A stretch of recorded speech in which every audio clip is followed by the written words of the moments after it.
ఇన్ని నెలల శశిరేఖ పరిణయం సీరియల్ ఇన్ని నెలల జర్నీలో మీకు ద మోస్ట్ హ్యాపీయెస్ట్ మూమెంట్, మీకు గుర్తుండిపోయిన రోజు కానివ్వండి, ఆ మూమెంట్ కానివ్వండి, ఏంటి ఒక్కటి? శశిరేఖ పరిణయం నేను చేస్తున్నప్పుడు నన్ను రీప్లేస్ చేయాలనుకున్నారు. అంటే కారణం తెలుసుకోవచ్చు? అది అందరికీ తెలుసు, నా కో ఆర్టిస్టులు అందరికీ తెలుసు, కానీ నాకు మాత్రమే తెలియదు. ప్రతి ఒక్కరికి, డైరెక్టర్కి, కెమెరామెన్కి, టెక్నీషియన్స్కి, నన్ను మినహాయిస్తే అందరికీ తెలుసు నన్ను రీప్లేస్ చేస్తున్నారని. కానీ నాకు అవన్నీ తెలీదు. నేను హ్యాపీగా ఉన్నా, అందరితో మాట్లాడుతున్నా, జోవియల్గా ఉన్నాం. సో వన్ డే సరదాగా లొకేషన్ 7 టెంపుల్స్ లొకేషన్, మణికొండ లొకేషన్లో మేము అందరం కూర్చొని ఎంజాయ్ చేస్తుండే. సరదాగా ఉంది అట్మాస్ఫియర్. ఇప్పుడు సరదాగా అంత్యాక్షరి ఆడదామా అని చెప్పేసి అని ఉండేది. అండ్ మా మదర్ అండ్ హీరోయిన్స్ అండ్ అందరు, ప్రియా గారు అందరూ అనమాట, ఆర్టిస్టులు అందరం కూర్చొని అంత్యాక్షరి ఆడుతున్నప్పుడు కొంచెం సెంటిమెంట్గా ఏదో సంథింగ్ సాంగ్స్ పాడడము, నేను ఎనర్జీగా పాడుతున్నాను అంటే నన్ను ఉద్దేశించి కొంచెం అక్కడ పాటలు పాడడం జరుగుతుంది. అయితే అందులో ఒకళ్ళు ఏం చేశారంటే రాలిపోయే పువ్వా నీకు రాగాలు ఎందుకని ఒక పాట పాడారు. పాట పాడుతుంటే కమెంట్ చేస్తున్నారు, కమెంట్ అలాంటిది ఆల్మోస్ట్. అది నాకు తెలీదు. అంతా అయిపోయింది. నా పక్కన నాకు అంటే సీరియల్లో చెల్లి క్యారెక్టర్ ధరణి ఉంది అన్నమాట, ధరణి అనమాట. తను కూర్చొని ఉండి అన్న నువ్వు వచ్చాయన్న పక్కకే ఉంది. అంటే ఏంటి అందరూ ఎంజాయ్ చేస్తుంటే నువ్వెందుకు రమ్మంటున్నావు అంటే, లేదన్నా నువ్వు రా ఒకసారి, నువ్వు ఇక్కడ ఏం గేమ్ ఆడకేం వద్దు, వదిలేయాలి. నాకు తెలియదు, దానికి తెలుసు. సో నేను సరదాగా తీసుకున్నా, దానికి తెలుసు కాబట్టి అది ఫీల్ అవుతుంది. నన్ను పక్కకు పిలిచి అన్నమాట, బాగా ఏడుస్తుండి ఏమైంది నీకు, ఏమైనా నా చెప్పు అని చెప్పేసి అంటే, ఏం లేదన్నా నన్ను పట్టుకొని ఏడుస్తుంది. అంటే మిస్ యూ అన్నా అంటుంది. ఏమైంది చెప్పు, నీకు ఏమైనా ప్రాబ్లమ్ అంటే, తర్వాత నువ్వు ఎవరితో చెప్పను, నువ్వు ఫీల్ కానని ప్రామిస్ చేస్తానే చెప్పాను అంటే, నేను మాట ఇస్తే నేను మాట తప్పను, ప్రామిస్ అని చెప్పాను. అన్న నేను రీప్లేస్ చేస్తున్నారు, నీ మీద కామెంట్ పాటలు పాడుతున్నారు అన్న అక్కడ. అప్పుడు ఒక్కటేసారి నాకు తెలీదు, నా కళ్ళ నుంచి ఆగట్లేదు టీయర్స్. అంటే ఇప్పటిదాకా ఇక్కడ ఎంజాయ్ చేస్తుంది నన్ను బఫూన్ చేయడానికి ఆ మధ్యలో అని. సో నేను నా లైఫ్లో మర్చిపోలేను. నాకు యాక్టింగ్ స్కిల్స్ లేవు, నాకు తెలీదు. బట్ ఏంటంటే నన్ను ఎవరు మోటివేట్ చేయలేదు. అంటే నన్ను అభి నువ్వు ఇలా చేయాలి, ఇలా చేయాలి నాకు ఎంకరేజ్ చేయలేదు. నాకు ప్రతి ఒక్కరిని అడిగేవాడిని, ఎలా చేయాలి, ఏంటి డైలాగ్ ఎలా చెప్తే బాగుంటుంది, నా స్టైల్లో నేను చెప్పేవాడిని. బాగానే ఉందనే వాళ్ళు.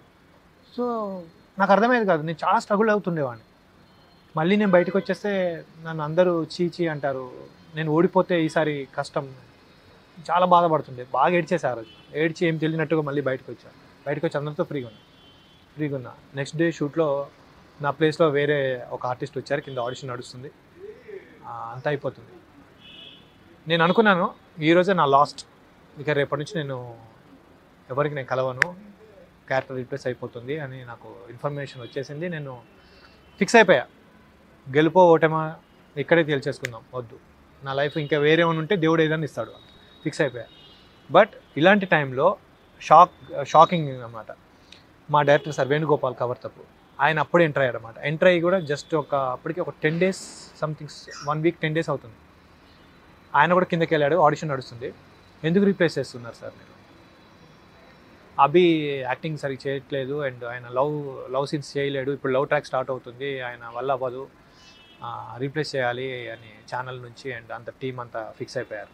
అప్పటికి ఎన్ని మంత్స్ అయిపోయింది సీరియల్ స్టార్ట్? అప్పటికి 20-30 ఎపిసోడ్ అయిపోయింది. 30 ఎపిసోడ్స్ అయిపోయి 30 to 50 ఎపిసోడ్స్ దగ్గర, నియర్ బై 50 ఎపిసోడ్స్ అయితే రీప్లేస్ చేసేద్దాము అని మా డైరెక్టర్ సార్ అన్నారు అన్నమాట, వేణుగోపాల్ సార్. అప్పుడే వచ్చారు ఆయన చేస్తాడు, కాకపోతే ఆయనకు ఒక ఫియర్ ఉంది, మిగతా ఆర్టిస్టులు అందరు బాగా చేస్తున్నారు, నేను బాగా చేయలేకపోతున్నాను, ఒక ఫియర్ ఉంది ఆయనకి. ఆయన చేయగలడు కానీ చేయలేకపోతున్నాడు, కెమెరా ముందుకు వచ్చేసరికి. ఆయనలో నుంచి ఆ ఫియర్ పోగొట్టాలి. సో ఆ ఫియర్ నేను పోగొడతాను. ఆయన ఒక ఆర్టిస్ట్ అని మీరు అంటే మీరు బిలీవ్ చేస్తలేరు, కానీ ఆయనలో ఒక ఆర్టిస్ట్ ఉన్నాడని నేను నమ్ముతున్నాను, నేను ప్రూవ్ చేస్తాను, నాకు టైం ఇవ్వండి, 10 ఎపిసోడ్స్ నాకు టైం ఇవ్వండి. ఈ లోపు కనుక ఆయన చేయలేకపోతున్నాడు, చేయడు అని మీకు అనిపిస్తే, నాకు అనిపిస్తే, అప్పుడు నేనే వచ్చి చెప్తా, రీప్లేస్ చేయండి. సో నన్ను నమ్మి, నేను ఆయన్ని నమ్మి నేను ఈ మాట చెప్తున్నాను. సో నన్ను నమ్మి నాకు ఈ ఛాన్స్ ఇవ్వండి అని ఆయన ప్రెజర్ చేస్తే, అప్పటికి ప్రభన్న కూడా ఒకసారి సరే అని చెప్పి ప్రభన్న కూడా అగ్రీ చేయడం, వెంటనే వేణుగోపాల్ సార్ ఓకే అనడం. తర్వాత 10 ఎపిసోడ్స్ ఆయన ఛాలెంజ్ తీసుకున్నాడు. అభి నువ్వేం చేస్తావు నాకు తెలియదు, నాకేం చెప్తలేడు ఆయన, నువ్వేం చేస్తావు నాకు తెలీదు, ఈ సీన్ చాలా బాగా చేయాలన్నాడు. నేను ఎవ్రీడే రెగ్యులర్గా ఒక 5 days నేను ఎవ్వరి సలహాలు సూచనలు తీసుకోలేదు. డైరెక్ట్గా నేను కష్టపడడం మొదలుపెట్టా. నేను అనుకున్నది నేను సాధించా, అచీవ్ అయ్యా. దీనికి ముందు ఇది నా లైఫ్లోనే మర్చిపోలేని సంఘటన అన్నమాట. బాధ ఉంది, సంతోషం ఉంది. ఎట్ ది సేమ్ టైం ఇంకొక సంఘటన ఉంది. ఆ రోజు లాస్ట్ ఆడిషన్, అంటే ఆడిషన్ జరుగుతుంది కింద అని చెప్పాను కదా, ఆ రోజున ప్రభాకర్ గారు వచ్చారు. ఓకే. బుల్లితెర మెగాస్టార్. ఆయన తెలియని వాళ్ళు లేరు. ఆయన యాక్టింగ్లో చాలా పెద్దది. ఆయన ఏదైనా సరే అవలీలగా చేసేయగలడు అనమాట. ఎంత పెద్ద డైలాగ్ ఉన్నా చాలా అవలీలగా చెప్పేయగలడు ఆయన. అంత టాలెంటెడ్ ఆయన. ఫస్ట్ టైం ఆయన లొకేషన్కి వచ్చాడు, నాకు ఆపోజిట్లో కూర్చున్నాడు. నా ఎదురుగా అమ్మ ప్రియ గారు ఉన్నారన్నమాట. తనతోటి నేను ఒక డైలాగ్ చెప్పాలి, 6 lines ఉంది. అది నేను చెప్పలేకపోతున్నా. ఎండ్ లైన్ రాగానే నేను డ్రాప్ అయిపోతున్నా. దగ్గర మీరు నమ్మరు, ఒక 20 takes తీసుకుని ఉంటా. నాకు ఎదురుగా ఆయన ఉన్నాడు, ప్రియ గారు నర్వస్ అయిపోతున్నారు. చాలా తను ఇక నేను చెయ్యను ఆయనతోటి అన్నంత రియాక్షన్ ఇచ్చేశారు ప్రియ గారు. వెంటనే నా కళ్ళ నుంచి నీళ్ళు వచ్చేసాయి. నీళ్ళు రాగానే చిన్ని కృష్ణ గారు, అభిన్ విట్రా అని చెప్పేసి నా చేపట్టుకుని లాక్కుని వెళ్ళిపోయారు.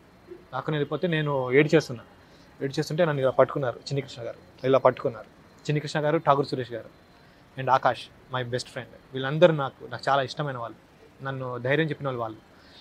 నన్ను ఇలా చిన్ని కృష్ణ గారు ఇలా పట్టుకున్నారు. నన్ను చూడు, నా కళ్ళలోకి చూడు, నువ్వు చూడు, నువ్వు బాధపడదు, నన్ను చూడు.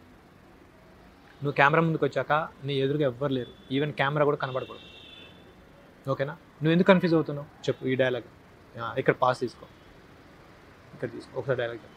ఆయన డిక్షన్, ఆయన మాడ్యులేషన్లో చెప్పాడు అనమాట. నువ్వు ఇలా చెప్పు ఒకసారి. అలా నాకు ఆయన ఏం లేదు, నువ్వు ఇలా చెయ్యి, నన్ను కూర్చోపెట్టి, సార్ ఒక 5 minutes సార్ అని చెప్పి పర్మిషన్ తీసుకొని 5 minutes 5-10 minutes నన్ను కూర్చోపెట్టి ఇలా చేయాలి, ఇది నువ్వేం టెన్షన్ తీసుకోకు అవి, నువ్వు టెన్షన్ తీసుకోకు. మేమందరం ఉన్నాం ఇక్కడ ఎవరు పరాయి కాదు, మనంతా ఒక ఫ్యామిలీ. మిగతా వాళ్ళ గురించి వదిలే, వాళ్ళ పెద్ద ఆర్టిస్టులు, నువ్వు భయపడుతున్నావు, వాళ్ళ గురించి వదిలే, మేమున్నాం కదా, నువ్వు చెయ్యి.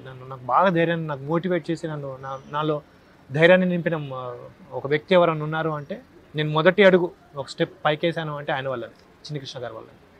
సో ఆయన లేకపోతే నేను ఆ రోజు నేను ఏం చేసేవాడిని కాదు, ఆ రోజు నాకు ధైర్యం వచ్చేది కాదు, నేను ఇంట్లో ఉండేవాడిని.